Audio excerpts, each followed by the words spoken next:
हम कवर कर रहे हैं वो है पाइथन मेन्यू बार्स। तो हम यहाँ डाल देते हैं पाइथन टीके inter menu bars.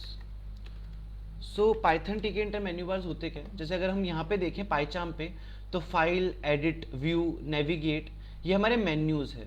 Menu bar के अंदर सब मेन्यूज होते हैं और मेन्यूज होते हैं। तो पूरा जो फाइल एडिट वाला कहलाएगा वो मेन्यू बार कहलाएगा। मेन्यू बार के अंदर फाइल, एडिट, व्यू ये सारे हमारे मेन्यू बार के अंदर मेन्यूज हैं। और इन मेन्यूज के अंदर जो साइड में खुल रहे हैं new project from version control, ये हमारे सब मेन्यूज हैं। तो हम कुछ ऐसा बनाने जा रहे हैं। सो ये बनाने के लिए हम सबसे पहले क्या करते हैं, फर्स्ट स्टेप जो होगा वो हम पाइथन टीके इंटर को इंपोर्ट करेंगे। तो हमने लिखा फ्रॉम टीके इंटर इंपोर्ट स्टार। ये करने के बाद हम सबसे पहले एक फंक्शन डिफाइन कर लेते हैं। तो अगर हमको फंक्शन यूज होगा तो हम यूज कर लेंगे। हमने एक फंक्शन बना लिया डेफ करके एंड इसको नाम देते हैं हेलो ही देते हैं चलो। और यहाँ जाके यहाँ लिखते हैं पास इसलिए लिखा क्योंकि अभी हमारे पास फंक्शनैलिटी डालने के लिए यहाँ पे कुछ है नहीं, बताने के लिए कोई फंक्शन नहीं है। अब हम यहाँ जाके एक स्क्रीन बना लेते हैं। उसके लिए हमने लिखा रूट इज इक्वल टू टीके। ना नेक्स्ट कमांड जो है, अगर मेरे को बेसिकली एक मेन्यू बार बनाना है, मेन्यू बार मतलब कंप्लीट मेन्यू बार, तो उसके लिए मैं जो लिखूंगा वो लिखूंगा मेन्यू बार यहाँ पे। तो मेन्यू बार मैंने एक वेरिएबल का नाम दिया है। ये जो यहाँ पे क्लास डिफाइंड है कैपिटल MENU, ये क्लास है जो मेन्यू बार क्रिएट करने में यूज होती है। और फिर हमने इस मेन्यू बार को अटैच कर दिया उसके रूट फ्रेम के अंदर। साथ में हम यहाँ पे लिख लेते हैं रूट डॉट मिन साइज, और मिन साइज देते हैं इसके अराउंड 300 बाई 300 कुछ ऐसे ना। तो फर्स्ट स्टेप जो हमारा काम आया, मैं यहाँ पे कमेंट डाल देता हूँ। ये बेसिकली काम कर रहा है मेन्यू बार क्रिएट करने के लिए। इंस्टेंशिएटिंग है मेन्यू बार, ठीक है। तो मेन्यू बार बनाने के लिए हम लिखेंगे मेन्यू क्लास का यूज करेंगे। नाउ सेकंड स्टेप जो आता है वो हमारे सामने ये आता है कि मेन्यू बार के बाद हम लोगों को मेन्यूज बनाने, फाइल मेन्यू, एडिट मेन्यू, इस तरीके कुछ बनाने। तो हम यहाँ आते हैं और यहाँ आने के बाद हम सबसे पहले ऐड करेंगे मेन्यू के अंदर आइटम्स, ठीक है। और मेन्यू आइटम्स ऐड करने के लिए हम यहाँ जाएंगे और लिखेंगे फाइल मेन्यू। कोई भी नाम डाल सकते हो आप, मैंने जेन्युइन एक नाम डाला है फाइल मेन्यू। उसके बाद हम लिखेंगे मेन्यूज। और इस मेन्यू क्लास का यूज करके, पहले हमने मेन्यू क्लास का यूज करके रूट में ऐड किया था हमारे मेन्यू बार को। अब इन आइटम्स को हम ऐड करेंगे मेन्यू बार के अंदर।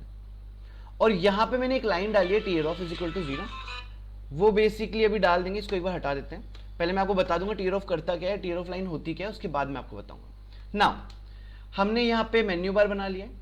मेन्यू बार के अंदर उसका पहला आइटम ऐड कर दिया है।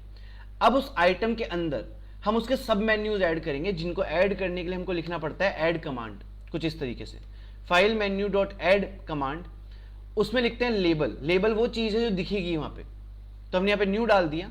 अगर क्लिक करने के बाद मेरे को कोई काम करवाना है तो मैं यहाँ पे कमांड ऐड कर दूंगा और फंक्शन को कॉल कर दूंगा इस तरीके से।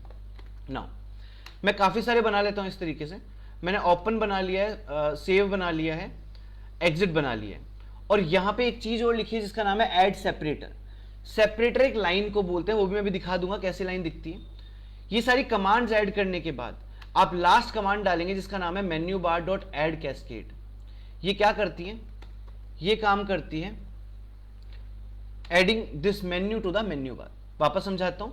सबसे पहले आपने मेन्यू बार क्लास का इंस्टेंस बनाया या मेन्यू बार क्रिएट की। वो क्रिएट करने के बाद आपने सबसे पहले उसके अंदर एक मेन्यू आइटम डाला जिसका नाम आपने रखा फाइल मेन्यू। अब इस आइटम को आपको कॉन्फ़िगर करना पड़ेगा या ऐड करना पड़ेगा मेन्यू बार के अंदर। उसके लिए आपने लाइन लिखी ऐड कैस्केड, लेबल का नाम दिया फाइल और ऐड कर दिया इस मेन्यू को।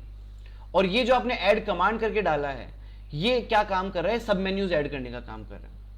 एक बार राइट क्लिक करके आपको रन करके दिखाता हूं। पहले इसको मेन लूप अटैच कर देते हैं, रूट डॉट मेन लूप, कुछ इस तरीके से। अब राइट क्लिक करते हैं और एक बार रन करते हैं। जब हमने इसको रन किया तो अभी आप एक चीज देख सकते हो कि यहाँ पे ना जो आपका फाइल नाम से जो मेन्यू लिखा आता है वो फाइल नाम का मेन्यू लिखा नहीं आ रहा है, क्योंकि एग्जैक्टली वापस से सीक्वेंस समझाने की कोशिश करता हूँ। सीक्वेंस समझेंगे पहले कि पूरा काम कैसे होता है।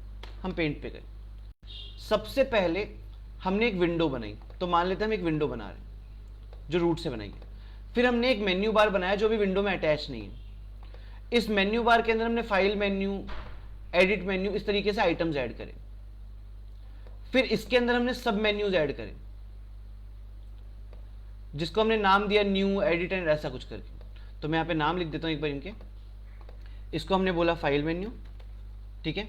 इसके अंदर हमने ऐड किया एक सब मेन्यू जिसका नाम था न्यू। तो सबसे पहले क्या होगा, सबसे पहले आपका जो ये जो मेन्यू बनाया फाइल मेन्यू, इसको मेन्यू बार के अंदर ऐड करना पड़ेगा। फिर सब मेन्यू आपको इस मेन्यू के अंदर ऐड करना पड़ेगा, और फिर पूरे के पूरे मेन्यू बार को आपको कॉन्फ़िगर करना पड़ेगा किसमें, फ्रेम के अंदर। हमने ये स्टेप अभी लिखा नहीं है, इसलिए हमारा कॉन्फ़िगरेशन हो नहीं रहा है। इसको कॉन्फ़िगर करने के लिए हम यहां जाएंगे और यहां आके हम एक लाइन लिखेंगे जिसका नाम हमने लिखा रूट डॉट कॉन्फ़िग। और रूट डॉट कॉन्फ़िग के अंदर हम लिखेंगे menu is equal to menu bar. ये करने के बाद आपका मेन्यू बार जो है वो रूट स्क्रीन के अंदर ऐड हो जाएगा। जब आप इसको रन करेंगे तो आपको ये फाइल नाम से मेन्यू दिखेगा। फिर आपको यहाँ पे कमांड्स दिखेगी न्यू, ओपन और सेव। ये जो बीच में एक लाइन आ रही है, ये ऐड करने के लिए आपको लिखना पड़ता है ऐड अंडरस्कोर सेपरेटर। इसको हम सेपरेटर लाइन कहते हैं। और ऊपर एक डॉटेड लाइन आ रही है, इसको टीयर ऑफ लाइन कहते हैं। अगर मैं इस पर क्लिक करूंगा तो आपका मेन्यू बार पूरी स्क्रीन से अलग होकर बाहर निकल जाएगा। अगर आपको ये लाइन चाहिए तो आप कुछ नहीं लिखेंगे। अगर आपको ये टीयर ऑफ लाइन नहीं चाहिए तो आप अपने फाइल मेन्यू में यहां लिखेंगे टीयर ऑफ, ठीक है, और इसको कर देंगे 0। अब आपको जो डॉटेड लाइन थी वो नहीं मिलेगी इस तरीके से। पर जो आपकी ये लाइन है, इसको सेपरेटर लाइन बोलते हैं, ये यहां पे प्रेजेंट होगी। अगर मान लो हम एक और ऑप्शन ऐसे बनाते हैं, हम यहां गए, इस लाइन को कॉपी करके पेस्ट किया और यहां पे लिखा सेव एज, और हम चाहते हैं ओपन और सेव के बीच में एक सेपरेटर लाइन हो, तो हम यहां जाके लिखेंगे file menu dot add underscore separator. तो आप देखोगे न्यू और ओपन के बाद भी आपको एक सेपरेटर लाइन मिलने वाली इस तरीके से, सही। तो हमने एक मेन्यू बार बनाया, उसमें एक आइटम ऐड किया, उस आइटम में सब मेन्यूज ऐड कर दिए। अगर हम और चीजें बनाना चाहते हैं ऐसे, तो हम यहां जाएंगे, हम यहां पे आके अनदर मेन्यू ऐड करेंगे। हम एक एडिट मेन्यू ऐड कर रहे हैं जिसके हमने सेम प्रोसेस पे वापस काम किया, menu, menu bar, tear off line को 0 किया, फिर 2 कमांड्स ऐड करी, अंडू एंड रिडू, फिर एक सेपरेटर लाइन ऐड करी, और फिर कट कॉपी वाली कमांड डाल दी, कुछ इस तरीके से। रन करके देखते हैं। तो ये रहा आपका फाइल मेन्यू, ये रहा आपका एडिट मेन्यू।